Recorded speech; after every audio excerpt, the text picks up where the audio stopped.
Le silence qui s'abattit sur Lea Pont, l'un des restaurants les plus exclusifs de Manhattan, fut assourdissant.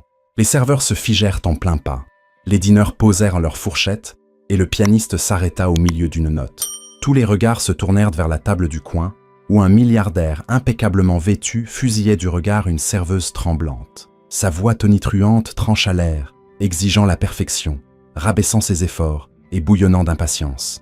Personne n'osa prendre la parole jusqu'à ce que la serveuse le regarde droit dans les yeux. Une seule phrase glissa de ses lèvres, des mots si inattendus, si saisissants qu'ils semblaient arrêter le temps lui-même. À cet instant, Liv allait changer pour toujours.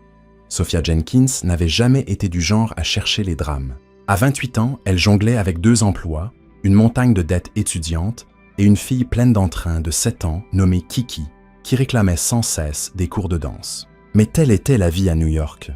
Quand on lui proposa un poste à temps partiel au Lipon, un établissement étoilé au Michelin niché au cœur de Manhattan, elle saisit l'occasion. Les pourboires seuls pouvaient la maintenir à flot dans une ville où l'argent coulait à flot, mais rarement chez les classes laborieuses. Niché à l'étage supérieur d'un élégant immeuble d'avant-guerre, le Lea Pont était réputé pour sa cuisine fusion franco-asiatique et un code vestimentaire implicite qui repoussait la moindre entorse à la formalité. Le personnel portait des uniformes noirs et blancs impeccables aux revers brodés, et chaque employé était formé à un standard irréprochable. Le chef Corin Lamère avait autrefois travaillé sous les ordres d'un grand chef à Paris, et la rumeur voulait que des célébrités comme Beyoncé et même Bill Gates y aient fait des escales discrètes. La pression qui accompagnait une telle clientèle était extraordinaire. Pourtant, Sophia croyait que le poste en valait la peine. Le salaire était correct, les pourboires potentiellement salvateurs et l'environnement raffiné. En tant que mère célibataire à la détermination inébranlable, elle se prépara au défi.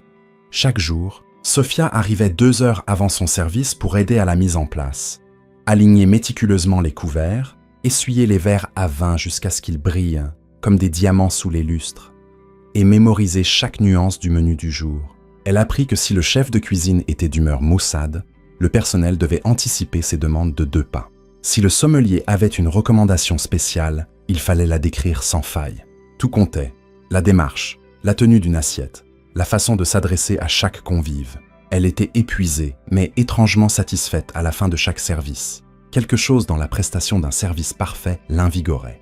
Elle comparait cela à une chorégraphie de danse. Chaque pas et geste orchestré, chaque phrase répétée, chaque sourire sincère, mais soigneusement dosé. En quelques semaines, Sophia trouva son rythme. Elle charmait les couples célébrant leurs anniversaires, les groupes d'affaires trinquant à des contrats et les riches provinciaux en quête de luxe. Elle fut ravie quand arriva son premier gros pourboire. Un net $200 d'un gestionnaire de fonds spéculatif qui appréciait sa connaissance des Bordeaux millésimés. Ce pourboire alla directement dans la tirelire, rêve de danse de Kiki. En dehors du restaurant, le monde de Sophia était résolument plus modeste. Son minuscule appartement du Queens était un une pièce où Kiki dormait dans un coin, séparé par un rideau lavande. Le salon faisait office de salle à manger, et la cuisine était à peine assez grande pour tourner sur soi-même. Pourtant, elles en tiraient le meilleur parti, remplissant chaque recoin de dessins de princesses et de photos de lieux exotiques qu'elles prévoyaient de visiter un jour. Malgré les difficultés, Sophia était déterminée à offrir à sa fille une vie qui dépasserait les maigres salaires et les espaces exigus. Ce nouveau poste au Lea Pont semblait un pas dans la bonne direction. Ainsi, quand elle pointa ce samedi soir fatidique, elle ignorait que sa vie allait basculer. C'était une soirée animée. Réservation complète avec ce que le maître d'hôtel décrivit comme des figures influentes. Cela signifiait généralement des PDG, des avocats de renom ou peut-être une célébrité sous une casquette de baseball. Tout le personnel était en alerte maximale, car des rumeurs circulaient sur l'apparition possible d'un milliardaire notable. Le chef, la mère s'agitait en cuisine, vérifiant 3 fois les ingrédients frais expédiés du monde entier. Les sous-chefs préparaient les plats avec une précision chirurgicale. Ce fut la nuit où Ethan Caldwell franchit les portes du Lipon. Connu dans les médias comme un milliardaire reclus qui accordait rarement des interviews, Ethan avait amassé sa fortune dans la technologie, plus précisément dans des logiciels prédictifs avancés convoités par les gouvernements et les entreprises. Il détenait le brevet d'un algorithme révolutionnaire utilisé dans tout, de l'analyse boursière à la reconnaissance faciale. Les tabloïds s'en donnaient à cœur joie dès qu'on l'apercevait. rapportant tout, de ses choix de costumes aux mystérieuses femmes parfois vues à ses côtés. Certains le qualifiaient de prochain Jeff Bezos, d'autres de nouveau Steve Jobs. Beaucoup le décrivaient comme brillant, mais impitoyable. Un homme qui, disait-on, plaçait son temps et son argent au-dessus de la décence humaine. Mais pour le personnel du Léapon, il n'était que la table 9 ce soir-là, et c'était tout ce qui devait compter, du moins selon le code de conduite du restaurant. Sophia, ayant étudié le plan de salle, savait qu'il s'agissait d'un ajout VIP de dernière minute, du genre à lâcher 4 chiffres sur une bouteille de vin sans scier. Elle n'était pas initialement assignée à la table 9, mais le destin a une drôle de façon d'intervenir. Le restaurant bourdonnait comme une ruche au bord du chaos. Les serveurs circulaient sur la salle comme des danseurs chorégraphiés, rapides, silencieux et efficaces. Toutes les places étaient occupées. Le tintement des verres, le froissement des serviettes et le murmure poli des conversations se mêlaient aux notes discrètes de la musique au piano en direct. La section de Sophia pour la soirée était initialement les tables 5, 6 et 7, aucune particulièrement importante. La table 5 était un couple célébrant son 20e anniversaire de mariage. La table 6 était occupée par un dîneur solitaire plus intéressé par la lecture de son épais biographie de Winston Churchill que par la socialisation. La table 7 accueillait un petit groupe de marchands d'art discutant poliment d'une vente aux enchères à venir. Sophia venait de livrer avec succès une mise en bouche, un trio de canapés délicats, à chaque table sans incident. Jusqu'ici, tout allait bien, puis vint la surprise. Julian, le serveur assigné à la table 9, glissa en cuisine. Cela arriva si vite. Il portait un plateau de flûte à champagne destiné à la section VIP quand une garniture égarée de micro-pousses tomba au sol, le faisant trébucher. Julian chut, flûte et champagne s'écrasant dans un arc pétillant spectaculaire. Il se tordit gravement la cheville.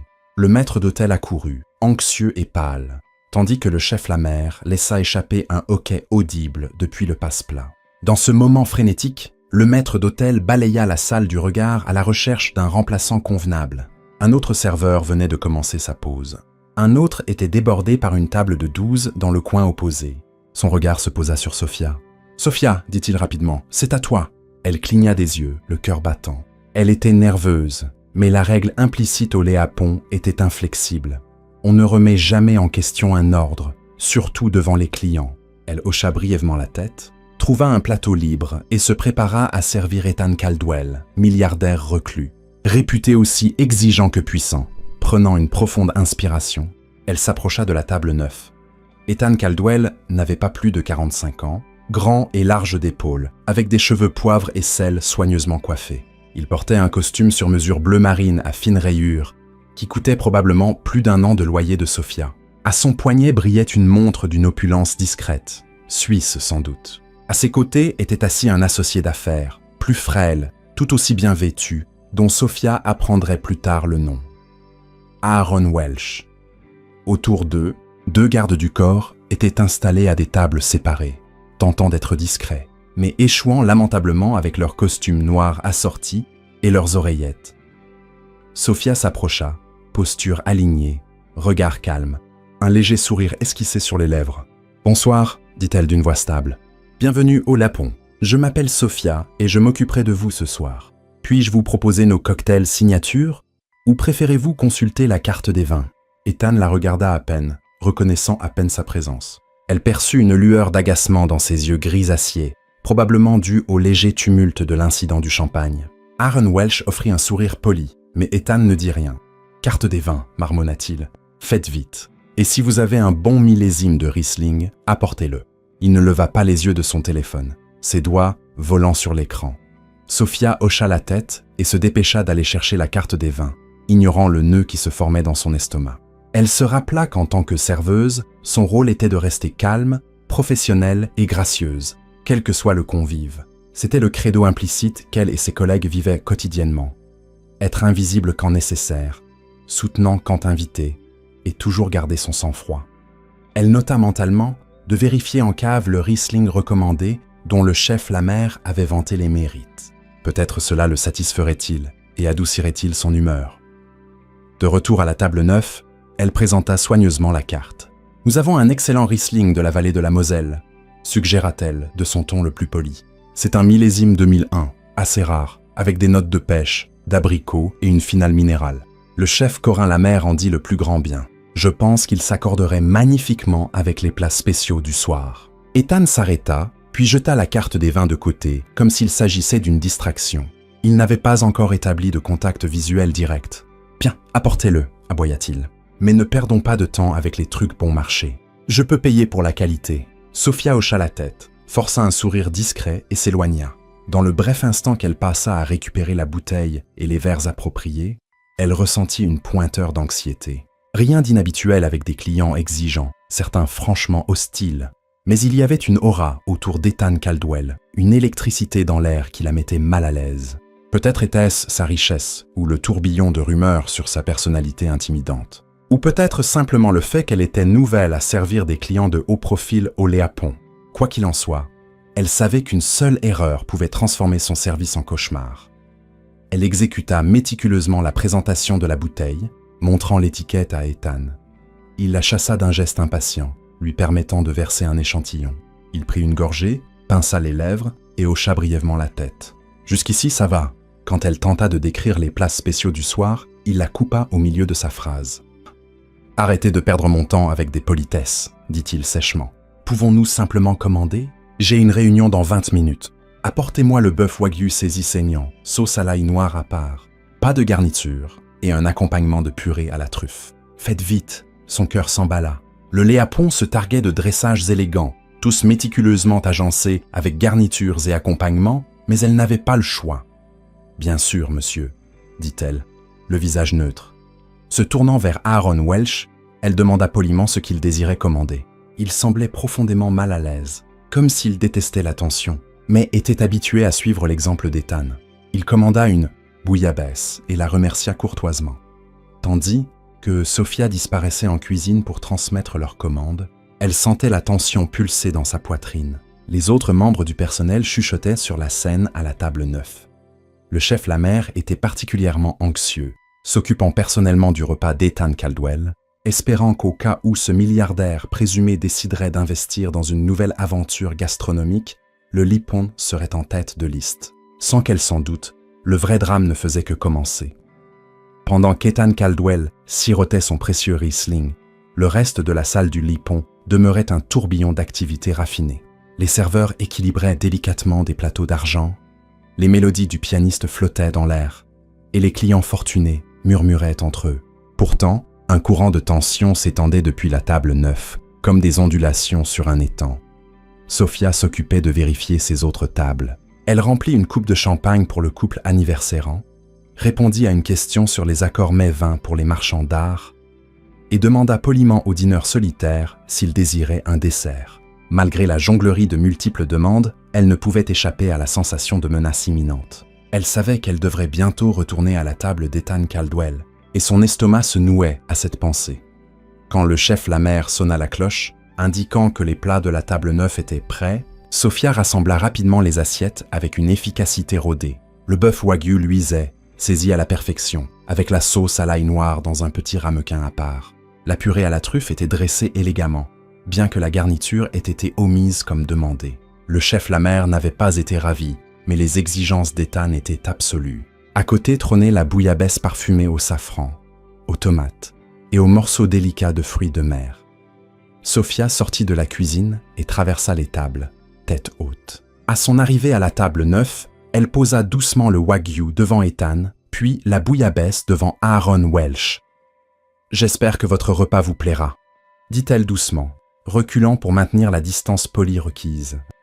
Pendant quelques minutes, Ethan prit ses couverts et commença à manger, ignorant totalement Sophia. Elle s'attendait à moitié à ce qu'il aboie une plainte sur la température ou la présentation, mais à sa surprise, il semblait trop absorbé par ses pensées pour parler. En revanche, elle vit le discret hochement de tête d'Aaron, reconnaissant la qualité de la bouillabaisse, et se sentit légèrement soulagée.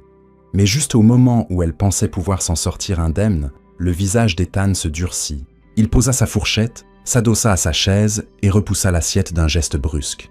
« Serveuse !» aboya-t-il, regardant Sophia directement pour la première fois. Son cœur bondit à ce ton autoritaire, mais elle s'approcha, gardant une apparence calme. « Oui, monsieur », répondit-elle, essayant de ne pas laisser transparaître son appréhension.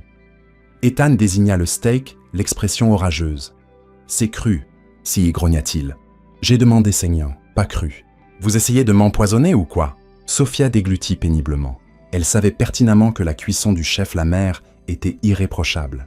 La température interne de ce wagyu correspondait exactement à ce qu'Ethan avait demandé. Mais un serveur ne discute jamais devant un client. « Je suis désolé d'entendre cela, monsieur, » dit-elle d'une voix mesurée. « Je peux le rapporter en cuisine et le faire cuire davantage à votre goût. » Il laissa échapper un rire sans joie, assez fort pour faire tourner quelques têtes aux tables voisines. « Le faire cuire davantage, je ne devrais pas avoir à me répéter. Cet endroit est censé être haut de gamme. Vous devriez savoir servir un steak correctement. » Sophia inspira et expira calmement. Elle se rappela la petite Kiki à la maison, le loyer à payer, les pourboires dont elle dépendait. « Je comprends, » dit-elle doucement. « Laissez-moi arranger cela immédiatement. Chef la mère. Eh bien, je ne veux pas d'excuses. » Interrompit Ethan. « Je veux des solutions maintenant. Et pendant que vous y êtes, apportez une autre bouteille de ce Riesling.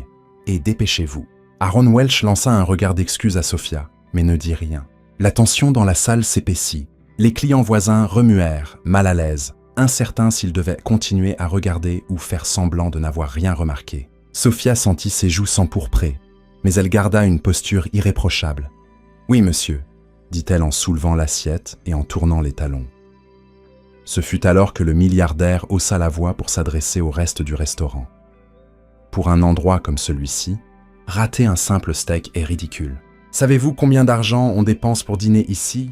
On pourrait penser qu'ils embauchent du personnel compétent. Un silence tomba parmi les dîneurs, tandis que l'éclat d'Ethan résonnait contre les murs élégamment lambrissés.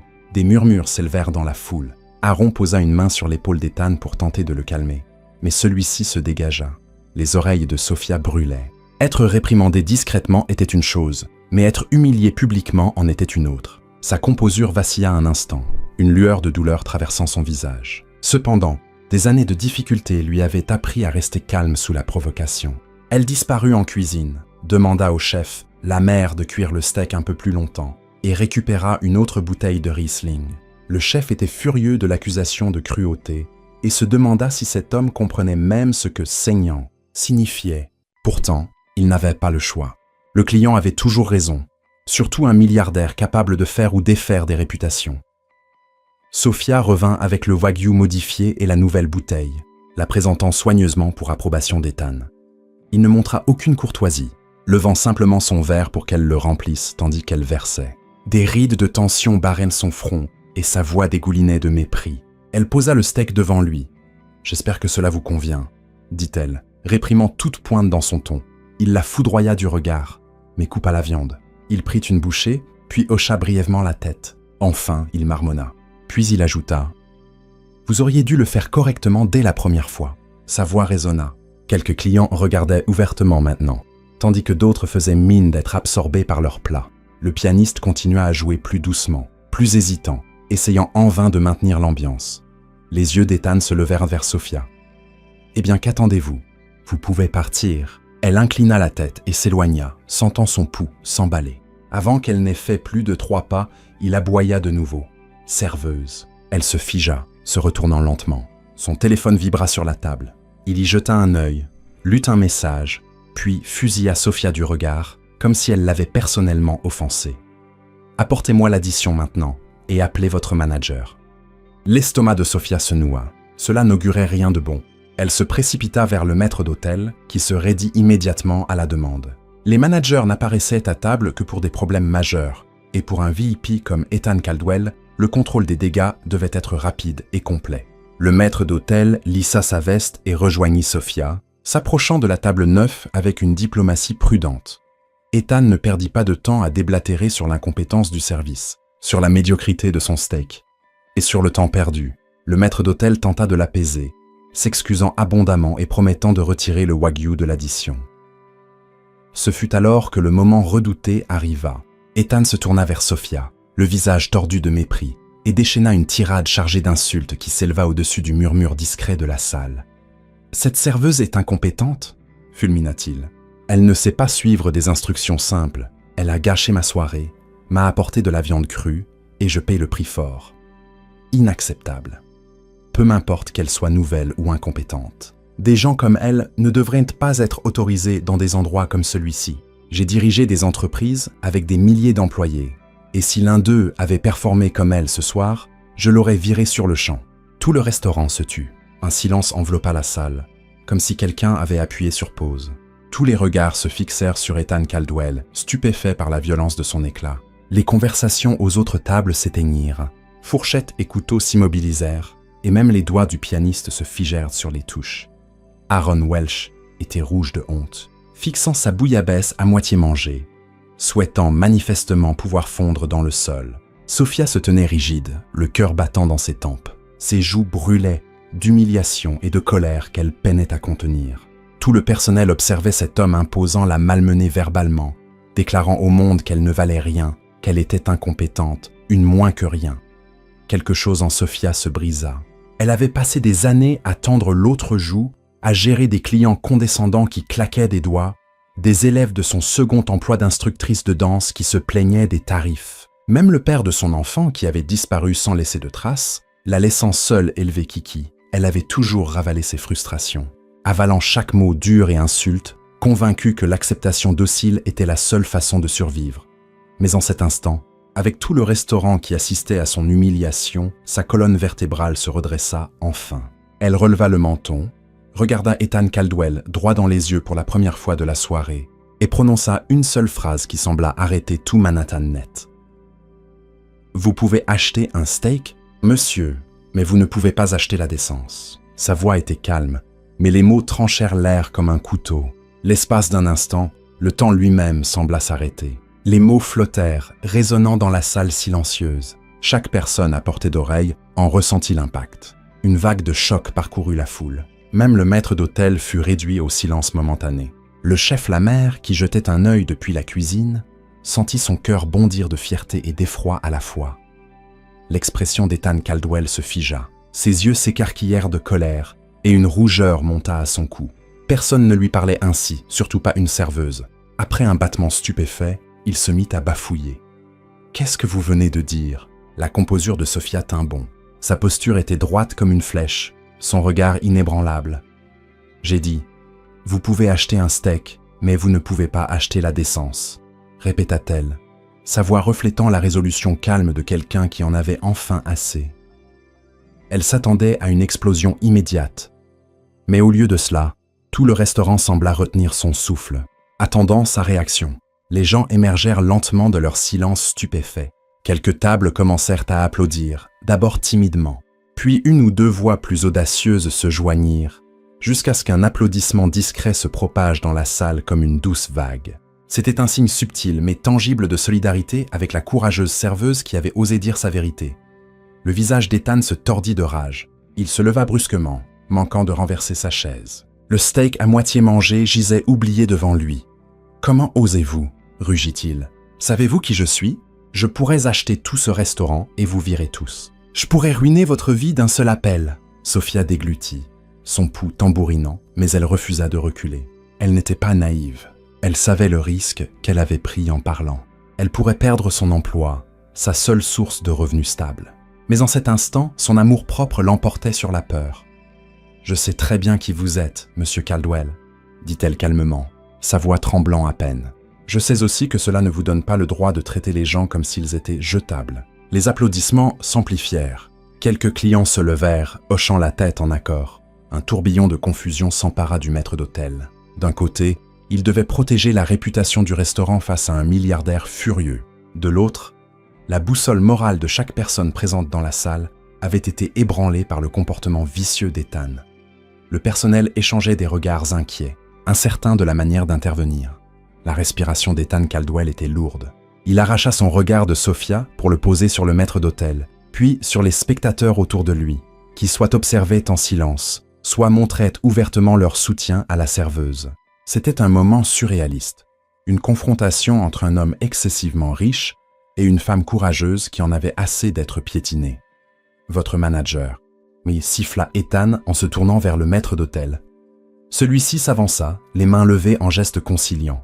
« Monsieur Caldwell, veuillez accepter nos excuses pour tout. » Ethan le fit taire d'un geste de la main. « J'en ai fini, » dit-il, la voix bouillonnant de colère. « Je ne passerai pas une minute de plus ici. C'est inacceptable. Savez-vous quel cauchemar de relations publiques cela représente pour moi?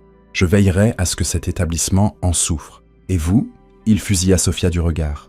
Vous venez de commettre la plus grosse erreur de votre vie. Sans attendre l'addition, il jeta une liasse de billets sur la table, bien au-delà du montant dû, apparemment, et saisit son téléphone. Aaron Welch se précipita derrière lui, murmurant des excuses au personnel abasourdi. Les deux gardes du corps, qui s'étaient levés d'un bond quand Ethan avait crié, suivirent leur employeur vers la sortie, laissant tout le restaurant dans un silence incrédule. Sophia resta figée sur place, tout son corps tremblant sous l'effet de l'adrénaline. Avait-elle vraiment fait cela? Le poids de ces mots la frappa, et elle se demanda si elle était allée trop loin. Elle risquait de perdre son emploi. Le coup de cette phrase rebelle pourrait signifier un désastre financier. Mais au fond d'elle, une braise de fierté brillait dans sa poitrine. Elle avait dit la vérité au pouvoir, même si cela devait tout lui coûter. L'écho des menaces d'Ethan Caldwell plana longtemps dans la salle après qu'il eut claqué la porte. Les gens commencèrent à murmurer entre eux, certains secouant la tête d'incrédulité. D'autres jetèrent des regards furtifs à Sophia, qui se tenait toujours près de la table 9. Les billets éparpillés sur la nappe ressemblaient à des confettis indésirables. Ce fut seulement à cet instant qu'elle réalisa que ses yeux étaient pleins de larmes. Le stress, la peur et le triomphe de cet unique moment l'envahirent. Avant qu'elle ne puisse essuyer ses yeux, le maître d'hôtel s'avança, suivi de près par le chef Lamère, qui avait émergé de la cuisine. « Sophia », dit-il doucement en posant une main sur son épaule. « Ça va ?» Elle déglutit et hocha la tête, refoulant ses larmes. « Je suis désolée. » parvint-elle à dire. « Je ne sais pas ce qui m'a pris. » Le chef Lamère prit la parole, la voix teintée d'inquiétude et d'admiration. « Ce qui t'a pris, c'est le courage de tenir tête à un tyran, Sophia. Je suis fier que tu aies dit ta vérité, mais nous devons nous préparer aux conséquences. » Le cœur de Sophia se serra. « Je comprends si vous devez me licencier, » murmura-t-elle. « J'ai parlé à tort et à travers. J'ai été peu professionnel. Ne prenons pas de décision hâtive. » intervint le maître d'hôtel. « Tu as fait ce que tu estimais juste. Si M. Caldwell met ses menaces à exécution, nous aviserons à ce moment-là. Pour l'instant, prends quelques minutes pour te ressaisir. » Un des commis s'approcha pour débarrasser la table, mais le maître d'hôtel leva la main. « Non, » c'est dit-il en fixant la pile de billets qu'Ethan avait jetée. « Nous nous en occuperons avec précaution. L'addition n'a jamais été finalisée. C'est compliqué. » Sophia, trop secouée pour gérer les aspects financiers de la situation, hocha la tête. « Je vais sortir un moment. » Elle se dirigea vers la sortie de service, s'échappant dans l'allée où le restaurant jetait ses poubelles. Sous la lueur douce d'un unique réverbère, elle s'appuya contre le mur de briques froid et inspira l'air frais de la nuit. Son esprit tourbillonnait de 100 questions. Comment paierait-elle ses factures si elle perdait cet emploi? Et les cours de danse de Kiki? Avait-elle brisé son avenir avec une seule phrase impulsive? Pourtant, au milieu de ce tourbillon de peur, elle ressentait un soulagement indéniable. Pour une fois, elle n'avait pas ravalé sa dignité. Elle s'était défendue, et par extension, tous les serveurs, caissiers, réceptionnistes ou vendeurs qui avaient été déshumanisés par quelqu'un brandissant la richesse comme une arme. Elle sursauta en entendant une voix douce. Sophia. Se retournant, elle vit une de ses collègues, une serveuse nommée Martha, qui se tenait dans l'encadrement de la porte. Martha, une âme gentille d'une 40aine d'années, travaillait au Lait-Pont depuis des années. Elle offrit à Sophia un sourire réconfortant. « Certains clients ont demandé après toi, » dit Martha doucement. « Ils voulaient te remercier pour ce que tu as fait. »« Me remercier ?» demanda Sophia surprise. « Mais j'ai probablement ruiné la réputation du restaurant et la mienne. » Martha haussa les épaules. « Tu as dit ce que tout le monde pensait. La façon dont il t'a traité était horrible. Il se comportait comme s'il possédait le monde. Beaucoup d'entre nous ont vécu ça avec des clients prétentieux. C'est rafraîchissant de voir quelqu'un riposter. » Sophia expira, tremblante mais quelque peu rassurée. Elle hocha légèrement la tête. « Je reviens, mais j'ai besoin d'une minute. Peux-tu prévenir le maître d'hôtel ?»« Bien sûr !» répondit Martha avec un sourire encourageant. Puis elle rentra, laissant Sophia seule avec ses pensées. Debout dans l'air frais, elle pensa à Kiki. Sa fille l'avait toujours admirée. Fière que sa mère soit danseuse et serveuse acharnée, Sophia essaya d'imaginer expliquer ses actes à Kiki. Pourrait-elle dire « Maman a perdu son travail parce qu'elle n'a pas laissé un homme méchant lui parler de haut ?» Une larme coula sur sa joue, elle l'essuya, se ressaisissant. Si elle devait recommencer à zéro, elle le ferait, mais au moins Elle avait regardé ce tyran dans les yeux et refusé qu'il écrase son esprit. Elle finit par regagner la salle. Bien qu'épuisée et vide, elle afficha un visage professionnel pour terminer son service. Elle s'excusa auprès du couple anniversairant pour le dérangement, mais ils furent gracieux, lui disant qu'elle était une inspiration pour s'être défendue. Les marchands d'art exprimèrent des sentiments similaires. Même le dîneur solitaire interrompit sa lecture assez longtemps pour lui glisser un pourboire supplémentaire. Le mot s'était visiblement répandu sur ce qui s'était passé. « Je suis fier de vous », murmura une femme âgée en serrant la main de Sophia en partant. « Il nous faut plus de femmes qui disent ce qu'elles pensent. » Pourtant, à chaque geste de soutien, une tension sous-jacente régnait parmi le personnel. Tout le monde se demandait comment les propriétaires réagiraient en apprenant la scène. Prendraient-ils le parti de la jeune serveuse qui avait risqué la bonne réputation du restaurant avec un milliardaire influent? Ou feraient-ils du contrôle de dommages à ses dépens? À la fin de la soirée, alors que la dernière table était débarrassée et les portes verrouillées, Sophia se sentait émotionnellement vidée. Elle traîna les pieds jusqu'au vestiaire du personnel pour se changer, s'attendant à moitié à voir apparaître le maître d'hôtel avec une lettre de licenciement. Mais il ne vint pas. La seule personne qui entra fut le chef Lamère. « Assieds-toi », dit-elle en désignant le petit banc contre le mur. « Je voulais te parler avant que tu rentres. » Sophia s'effondra sur le banc, l'estomac noué d'anxiété. Le chef Lamère s'assit à côté d'elle, une expression compatissante, adoucissant ses traits habituellement sévères. « Sophia, » commença-t-elle, « tu as fait forte impression ce soir. Beaucoup de nos habitués me disent déjà à quel point ils te respectent, et moi aussi. » Une boule se forma dans la gorge de Sophia. « Merci, ça compte beaucoup. Mais, et Ethan Caldwell? Ses menaces n'étaient pas en l'air. C'est l'un des hommes les plus riches de la ville. Il pourrait ruiner la réputation du Léapon ou nous poursuivre, le chef. » La mère hocha gravement la tête. « Nous verrons ce qui arrive. Pour l'instant, la direction n'a pas demandé ta démission, et d'après ce que je sais, ils n'en ont pas l'intention. En fait, le maître d'hôtel a laissé entendre que les propriétaires pourraient adopter une approche différente. Il y a beaucoup de soutien pour toi, plus que tu ne l'imagines. Je te conseille de rentrer, de te reposer et d'attendre leurs nouvelles demain. » Un soulagement envahit Sophia, bien qu'elle ne puisse pas se détendre complètement. « Merci, chef », murmura-t-elle, les larmes aux yeux. La femme plus âgée lui tapota la main. « Rentre, serre ta fille dans tes bras. Demain est un autre jour et nous l'affronterons ensemble si besoin. » Sophia hocha la tête, rassembla ses affaires et quitta le restaurant. Elle prit le métro pour rentrer dans le Queens, l'esprit encore en ébullition. En regardant les lumières vacillantes du tunnel, elle ne pouvait s'empêcher de penser aux conséquences de ses actes. Demain apporterait soit l'espoir, soit la catastrophe, ou peut-être les deux. Mais pour l'instant, elle s'accrochait à une petite sensation de victoire. Elle ignorait que ces mots deviendraient bientôt une sensation virale. Quand Sophia se réveilla le lendemain matin, son téléphone vibrait sans cesse sur la table de nuit. Elle grogna, jetant un œil à l'horloge. 6h30, 1h impie pour un dimanche. En glissant son doigt sur l'écran, elle vit une avalanche de messages, d'appels manqués et de notifications d'applications de réseaux sociaux qu'elle ouvrait rarement. Son pouls s'accéléra. Que se passait-il donc? Elle déverrouilla son téléphone et découvrit une inondation de messages. Certains de collègues du Lipon, d'autres d'amis avec qui elle n'avait pas parlé depuis des années, et même de numéros inconnus. Des mots sautaient aux yeux. « OMG, tu es en trending. » « Ça va ?» C'était tellement courageux. « Appelle-moi ASAP. » Son cœur battit la chamade, tandis qu'elle scrollait les réseaux sociaux. Elle était taguée dans de multiples publications. Une vidéo en particulier, un enregistrement tremblant pris par le téléphone d'un client, montrait Ethan Caldwell en train de la réprimander au restaurant, puis capturait le moment pivotal où elle prononçait la phrase qui avait stupéfié la salle. « Vous pouvez acheter un steak. Monsieur, mais vous ne pouvez pas acheter la décence. » La vidéo se terminait sur le départ outré d'Ethan, suivi des applaudissements qui s'étaient propagés dans la salle. Déjà, la vidéo comptait des centaines de milliers de vues sur Twitter et Instagram, avec des commentaires qui affluaient à une vitesse folle. Enfin, quelqu'un a tenu tête à ce milliardaire abruti.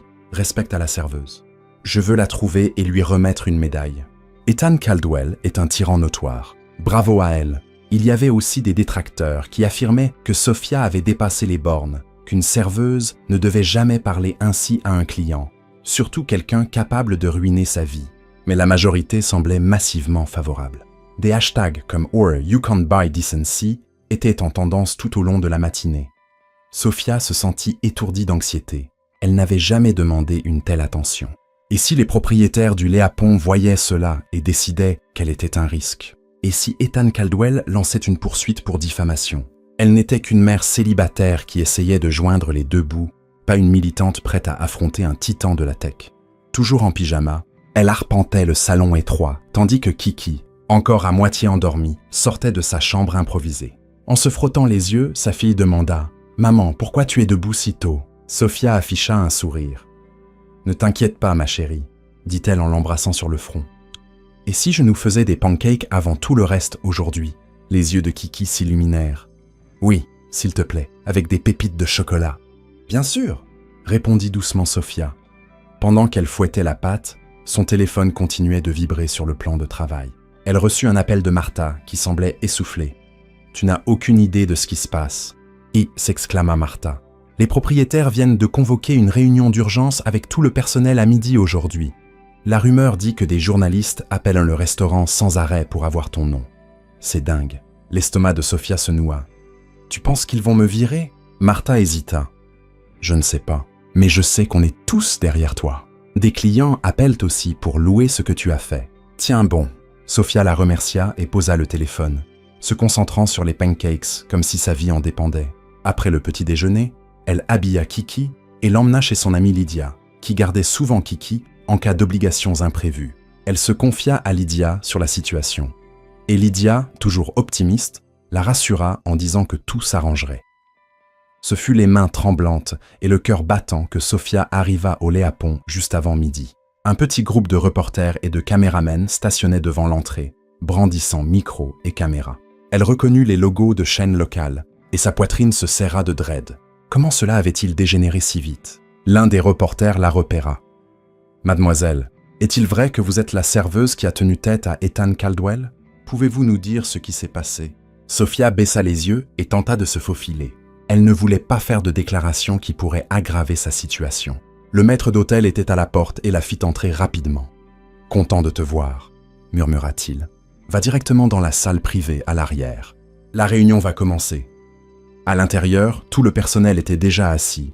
Barman, serveur, chef, commis, hôtesse. La tension était palpable.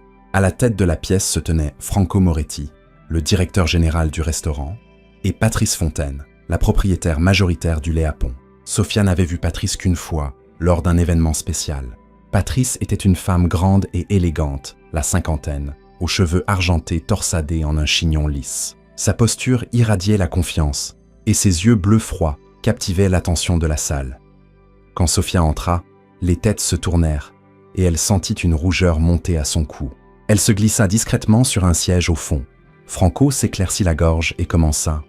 « Merci à tous d'être venus si vite. Comme vous le savez probablement tous maintenant, une vidéo d'un incident survenu hier soir dans notre restaurant est devenue virale. Bien que cela ait placé notre établissement sous une soudaine attention médiatique, nous devons gérer cette situation de manière professionnelle et collaborative. » Il jeta un regard à Patrice, qui s'avança. « Le Léapon s'est toujours enorgueilli d'excellence, » dit-elle d'une voix claire. « Non seulement dans notre cuisine, mais aussi dans notre service. Cependant, nous croyons aussi à traiter notre personnel avec dignité. Nous ne tolérons pas le mauvais traitement de nos employés par quiconque, quelle que soit sa richesse ou son influence. » Un murmure discret parcourut le personnel. Le cœur de Sofia s'emballa à la déclaration de Patrice. Était-il possible que la direction du restaurant la soutienne réellement? Le regard de Patrice balaya la salle jusqu'à se poser sur Sofia. « Sofia Jenkins, » dit-elle. « Veuillez avancer, s'il vous plaît. » Un silence tomba. L'estomac de Sofia se noua, tandis qu'elle se levait et marchait vers l'avant de la pièce, consciente que tous les regards la suivaient. « Sofia, » commença Patrice, « j'ai été informé des détails de l'incident d'hier soir. Nous avons tous vu les images qui circulent. Bien que nous n'encouragions généralement pas les confrontations publiques avec les clients, votre réponse aux abus verbaux de M. Caldwell a déclenché une conversation nécessaire sur le respect et la valeur des travailleurs du service. En tant que propriétaire du Léapon, je pense qu'il est crucial de soutenir mon personnel lorsqu'il est injustement attaqué. » Sofia déglutit, sa voix à peine plus qu'un murmure. « Merci, Madame Fontaine. J'apprécie vraiment. Je n'avais jamais l'intention de créer une scène ou d'attirer une mauvaise presse au restaurant. Vous avez dit la vérité. Et l'interrompit doucement Patrice. J'ai déjà contacté notre équipe juridique au cas où M. Caldwell déciderait de poursuivre en justice, ce que nous doutons. L'opinion publique semble en votre faveur, et toute action en justice de sa part lui causerait probablement plus de dommages devant l'opinion publique. Un soulagement envahit Sophia. Elle n'avait pas réalisé à quel point elle était tendue jusqu'à cet instant. Est-ce que cela signifie que j'ai encore un emploi? Les lèvres de Patrice s'étirèrent en un sourire discret. Oui, Sophia, vous avez encore un emploi. En fait, nous aimerions mettre en avant votre dévouement et votre sang-froid dans des circonstances extrêmes. Cependant, nous devons être prudents avec les médias. Nous ne voulons pas provoquer M. Caldwell, ni enflammer la situation. Si vous recevez des demandes de presse, dirigez-les vers notre département des relations publiques. Compris? Sophia hocha la tête, les larmes menaçant de couler. Oui, merci infiniment. Je ne vous décevrai pas. Patrice lui tapota la main, puis s'adressa au personnel. Pour l'instant, si l'un d'entre vous est approché par des journalistes, veuillez vous abstenir de faire des déclarations. Dirigez-les vers le département RP. Nous publierons bientôt un communiqué officiel. Souvenons-nous que nous formons une équipe et que nous nous traiterons les uns les autres, ainsi que nos clients, avec le plus grand respect. Le personnel applaudit discrètement et Franco mit fin à la réunion peu après. Tandis qu'une vague d'employés venait féliciter ou embrasser Sophia, elle se tenait dans un brouillard de soulagement et d'anxiété persistante. On lui accordait un sursis, mais elle savait que l'histoire était loin d'être terminée. Ethan Caldwell pourrait encore riposter, et l'attention du monde était braquée sur elle. Pourtant, pour la première fois de sa vie, Sophia se sentait vue, non comme une serveuse invisible que l'on peut piétiner, mais comme une personne dotée d'une voix et d'une dignité qui ne s'achètent à aucun prix. Dans les jours qui suivirent, la vie de Sophia se transforma d'une manière qu'elle n'aurait jamais anticipée. Le communiqué officiel publié par le Lépon était mesuré et ferme. Il soutenait leurs employés, dénonçait le harcèlement et assurait au public qu'ils continueraient à offrir une restauration de classe mondiale sans compromettre la dignité de leur personnel. Cette approche déclencha une vague de messages de soutien sur les réseaux sociaux. Son visage, capturé au milieu de sa phrase dans cette vidéo granuleuse prise par un téléphone, devint un symbole de résistance face à l'arrogance toxique. Les hashtags se multiplièrent. Des mèmes apparurent. Les animateurs de late night shows plaisantèrent sur l'effondrement d'Ethan Caldwell. Un article satirique dans The Onion titrait « Milliardaire outré qu'une serveuse attend d'une courtoisie élémentaire dépense 10 millions de dollars en livres d'étiquette pour prouver son point. » Au milieu de la frénésie, les appels et emails affluèrent au restaurant, beaucoup de journalistes demandant des interviews. Suivant les conseils de Patrice, Sophia les déclina poliment, transmettant les demandes au département RP. Elle essaya de maintenir sa routine normale, emmener Kiki à l'école, faire ses services, danser avec le petit groupe d'élèves qu'elle enseignait le week-end. Mais il était surréaliste de naviguer dans cette tempête médiatique tout en essayant de paraître calme pour sa fille. Puis, un après-midi tardif, alors que Sophia terminait un service matinal, le maître d'hôtel s'approcha d'elle, l'air perplexe. « Sophia, dit-il, quelqu'un est là pour vous voir. » Il dit être un ami de la propriétaire et avoir quelques mots de soutien. Patrice l'a approuvé. Elle jeta un œil autour.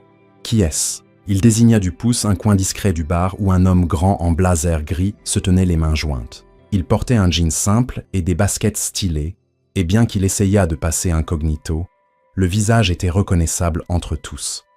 Sophia cligna des yeux, certaine d'halluciner. C'était Bill Gates, elle manqua de lâcher le plateau qu'elle portait. Le Bill Gates, cofondateur de Microsoft, milliardaire philanthrope et icône de la tech, se tenait là, nonchalamment dans le bar du Lipon, attendant de lui parler. « Vous êtes sérieux ?» souffla-t-elle. Le maître d'hôtel hocha la tête, les yeux écarquillés. « Oui, il a dit que Patrice est une vieille connaissance et qu'il a entendu parler de ce qui s'est passé ici. Son esprit tourna à plein régime. Pourquoi Bill Gates voudrait-il lui parler? Elle n'était qu'une serveuse. Rassemblant son courage, elle s'approcha. De près, il semblait étonnamment terre à terre, avec un sourire chaleureux derrière des lunettes discrètes. « Monsieur Gates », parvint-elle à dire, la voix teintée d'émerveillement. « Je suis Sophia Jenkins. » Il tendit la main. « Enchantée, Sophia ?» dit-il chaleureusement. « J'espère ne pas vous causer d'ennui en passant comme ça. Je voulais juste vous offrir quelques mots d'encouragement. » Patrice m'a parlé de l'incident avec Ethan Caldwell. Il s'arrêta, ajustant ses lunettes. Parfois, les gens fortunés oublient l'humanité. Vous, en revanche, avez rappelé au monde que la décence n'a pas de prix. Les joues de Sophia s'empourprèrent. Je ne sais pas quoi dire. Merci, mais tout cela était si inattendu. Je n'essayais vraiment pas de faire passer un message ou de devenir viral. Il rit doucement. C'est souvent comme ça que ces moments arrivent.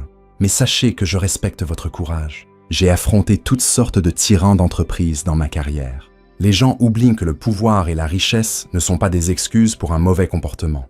Quand Patrice m'a raconté votre histoire, j'ai décidé de vous rencontrer, si vous étiez d'accord. Elle hocha la tête, à peine croyant que c'était réel.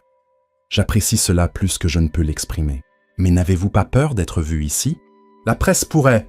Il leva la main pour l'arrêter. Je ne suis pas là pour attiser la controverse. Je suis juste là pour dire que tous les gens riches ne sont pas comme Ethan Caldwell et que vous ne devriez pas laisser ces actes définir votre vision des personnes aisées. J'espère aussi que ces menaces ne vous intimideront pas. Beaucoup d'entre nous admirent votre cran. Franchement, j'aimerais que plus de gens parlent dans des situations comme celle-là. Avant que Sophia ne puisse répondre, Patrice apparut, rayonnante. Elle salua Bill Gates d'un baiser sur chaque joue, puis se tourna vers Sophia. « Je vois que vous vous êtes rencontrés », dit-elle, la voix pleine de fierté. Sophia, Bill et moi discutions plutôt d'une possible collaboration philanthropique. Nous envisageons comment soutenir les droits des travailleurs dans l'hôtellerie. Nous voulons nous assurer que personne d'autre n'ait à vivre ce que vous avez vécu. Un tourbillon d'émotions envahit la poitrine de Sophia. Elle, une fille de petite ville de l'État de New York, venue en ville avec de grands rêves de danse, et désormais mère célibataire qui se débrouillait, apprenait que Bill Gates et Patrice Fontaine voulaient aider des gens comme elle. C'était surréaliste. « C'est incroyable », finit-elle par dire. « Je n'aurais jamais imaginé que quelque chose comme cela puisse sortir de cette nuit horrible. » Patrice hocha la tête. « Nous non plus. Mais parfois, l'adversité met en lumière des problèmes qui doivent être abordés. Nous allons utiliser cet élan pour pousser à de meilleures protections et au respect des travailleurs du service. Et nous aimerions que vous soyez impliqués d'une manière ou d'une autre. » Sophia cligna des yeux, submergée. Impliquée, elle ne put s'empêcher de rire nerveusement. « Je ne suis pas vraiment une activiste. J'ai juste dit à un milliardaire grossier qu'il ne pouvait pas acheter la décence. C'est tout. » Gates laissa échapper un petit rire. Cette seule phrase a peut-être changé plus que vous ne le pensez. Vous voyez, les vrais changements sociaux commencent souvent avec des individus ordinaires, qui parlent dans un moment critique. Et ensuite, tout le monde réalise qu'ils ne sont pas seuls dans leurs sentiments, qu'ils peuvent aussi s'exprimer. Sophia sentit des larmes piquer ses yeux, mais cette fois, c'étaient des larmes d'émerveillement et de gratitude. « Eh bien, dit-elle d'une voix tremblante, s'il y a quoi que ce soit que je puisse faire, partager mon histoire, donner mon point de vue, je serai ravi, surtout si cela aide d'autres dans ma situation. » Patrice et Bill sourirent, échangeant un regard. « Nous resterons en contact, » s'y dit Patrice pour les détails. « Mais pour l'instant, célébrons le fait que vous êtes toujours là, employé, et que vous avez mis en lumière un problème important. » Le reste de la conversation ressembla à un rêve. Bill Gates demanda des nouvelles de Kiki, du passé de danseuse de Sophia, et de comment elle gérait son emploi du temps chargé. Il écouta attentivement, faisant preuve d'une curiosité et d'une gentillesse authentique, l'exact opposé de l'arrogance brusque d'Ethan Caldwell. Quand il partit enfin, tout le personnel bourdonnait d'excitation.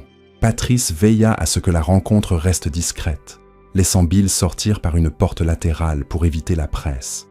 Moins d'une heure plus tard, Sophia rentrait chez elle, la tête en ébullition. Elle devait encore récupérer Kiki chez Lydia et décider quoi faire pour le dîner. Mais elle portait un nouveau sentiment de but, soutenu par des alliés inattendus. La confrontation avec Ethan Caldwell avait déclenché une vague d'épreuves, mais aussi un courant de compassion et d'activisme qu'elle n'aurait jamais imaginé possible. Au cours des semaines suivantes, la frénésie médiatique s'atténua progressivement, remplacée par des conversations réfléchies sur les normes dans l'industrie du service. Sophia continua à travailler au Léapon, bien qu'elle remarquât une augmentation des clients curieux qui la reconnaissaient grâce à la vidéo virale. Certains venaient par pure curiosité, espérant apercevoir la fameuse serveuse, mais beaucoup arrivaient avec une admiration sincère, laissant des pourboires généreux et des mots encourageants. Un soir, Patrice organisa une réunion privée au Léapon, invitant des leaders de l'industrie, des personnalités philanthropiques et quelques journalistes triés sur le volet. L'objectif était de lancer une nouvelle initiative, Projet Décence, une fondation visant à promouvoir la protection des travailleurs la formation anti-harcèlement et l'autonomisation des employés du service. Patrice présenta Sophia comme le catalyseur inattendu du mouvement. Debout, au micro dans la salle à manger doucement éclairée, vêtue de son uniforme noir de serveuse, Sophia se sentait à la fois terrifiée et exaltée. Elle regarda la foule, chefs, restaurateurs, activistes, même quelques célébrités. Bill Gates se tenait aux côtés de Patrice, hochant la tête en soutien discret. Sophia inspira profondément. « Bonsoir » commença-t-elle, la voix légèrement tremblante. « Je n'aurais jamais pensé me retrouver ici à parler à une salle de personnes aussi distinguées. Il y a un mois, je n'étais qu'une serveuse essayant de subvenir aux besoins de ma fille et de bien faire mon travail. Mais une nuit, tout a changé. J'ai prononcé une seule phrase à un homme puissant et elle a résonné bien au-delà de ma condition. J'ai depuis appris que parfois, il ne faut qu'un moment de courage pour mettre en lumière un problème systémique, un problème qui touche des millions de personnes dans l'industrie du service. » Elle s'arrêta, rassemblant ses pensées. « Je ne suis pas ici pour vilipender quiconque, mais je veux rappeler à tous que le respect n'est pas optionnel. C'est un droit humain fondamental. Si nous pouvons créer un environnement où aucun serveur, caissier, concierge ou femme de ménage ne se sent jamais impuissant face au harcèlement, alors nous aurons accompli quelque chose de bien plus grand qu'un simple moment viral. » Des applaudissements s'élevèrent du public, doux mais sincères. Une vague de chaleur envahit Sophia et elle sourit, se rappelant l'époque où elle était trop timide pour même contredire ses professeurs de danse à l'université. Désormais, elle s'adressait à une salle remplie de figures influentes, les exhortant à promouvoir la décence. Après les discours, l'événement se transforma en réception cocktail. Les invités se mêlaient, dégustant des hors-d'œuvre créés par le chef Lamère. Sophia se retrouva assaillie de poignées de main et de cartes de visite. Une actrice hollywoodienne connue pour son activisme lui dit « J'aurais aimé avoir votre courage quand je travaillais comme serveuse à mes débuts. » Un restaurateur âgé en costume blanc hocha solennellement la tête et déclara « Vous m'avez rappelé pourquoi je me suis lancé dans l'hôtellerie, pour servir et respecter les gens. » Plus tard, en sirotant une eau tonique au bar, Bill Gates s'approcha, lui offrant un sourire rassurant. « Bien joué, dit-il. Vous avez géré ce discours comme une pro. » Elle rit, gênée. Mes jambes tremblaient tout du long. Parler en public n'est vraiment pas mon truc. Il haussa un sourcil avec bienveillance. Vous sembliez à l'aise. Peut-être êtes-vous une naturelle. Il jeta un œil à Patrice, qui discutait animément avec un groupe de journalistes, et baissa la voix. Je voulais vous dire que Patrice et moi envisageons de vous proposer un rôle plus formel dans le projet d'Essence. Évidemment, ce serait entièrement votre choix. Nous ne voudrions pas vous mettre la pression, mais nous pensons que votre voix authentique est incroyablement précieuse. Les yeux de Sophia s'écarquillèrent. Un rôle, comme travailler pour la fondation, il hocha la tête. À temps partiel ou plein, selon ce que vous pouvez gérer. Nous savons que vous avez des responsabilités avec votre fille, et nous ne vous demanderions jamais de quitter votre emploi au Léapon si vous ne le souhaitez pas. Mais nous aimerions que vous soyez une ambassadrice, une porte-parole en quelque sorte, voyageant avec nous pour parler d'autonomisation des travailleurs. Nous pouvons fournir une compensation, bien sûr, et adapter l'horaire à votre disponibilité. Son esprit vacilla. Ça semble incroyable, mais aussi terrifiant. Je n'ai jamais fait quoi que ce soit de tel. Il offrit un sourire gentil. Réfléchissez-y. Parlez-en avec vos proches. L'offre reste valable quand vous serez prête. Sur ce, il lui adressa un signe amical et s'éclipsa.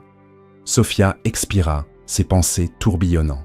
Elle se rappela le jour où elle avait commencé au Lipon, à quel point elle se sentait anxieuse, mais pleine d'espoir, et jusqu'où elle était arrivée depuis.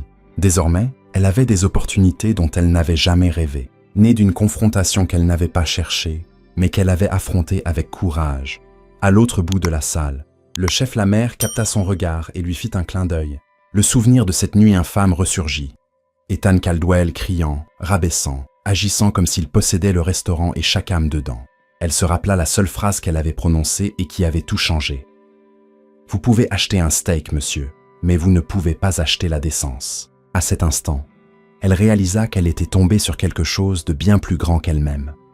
Quand elle rentra ce soir-là, Kiki dormait déjà. Sophia entra sur la pointe des pieds, embrassa doucement le front de sa fille et se dirigea vers son salon exigu, où elle s'effondra sur le canapé. Elle regarda autour d'elle, le chaos bienvenu, chaussures de danse près de la porte, crayons de Kiki éparpillés sur une table, un panier de linge en attente dans le coin. C'était une vie modeste, mais c'était la sienne. Son téléphone vibra. Elle vérifia l'écran. Une notification et un email de Patrice. Sujet, suivi projet d'essence. Le cœur battant, elle l'ouvrit. Sophia, merci pour votre merveilleux discours ce soir. 6 juin, plus d'informations sur le rôle formel que nous aimerions vous proposer. Faites-moi part de vos réflexions. Nous croyons que vous pouvez faire une réelle différence. Cordialement, Patrice Fontaine. Un tourbillon d'espoir et d'appréhension envahit Sophia. Elle posa le téléphone, sachant qu'elle avait besoin de temps pour réfléchir. Pourrait-elle vraiment endosser un tel rôle? Voyager et parler en public? Était-il sage de quitter ou réduire ses heures au lait à pont? Un revenu dont elle dépendait encore désespérément. Pourtant, si cette opportunité lui permettait de mieux subvenir aux besoins de Kiki et d'aider des millions d'autres travailleurs du service, n'était-ce pas à considérer? Elle ne put s'empêcher de sourire, se rappelant ses propres mots.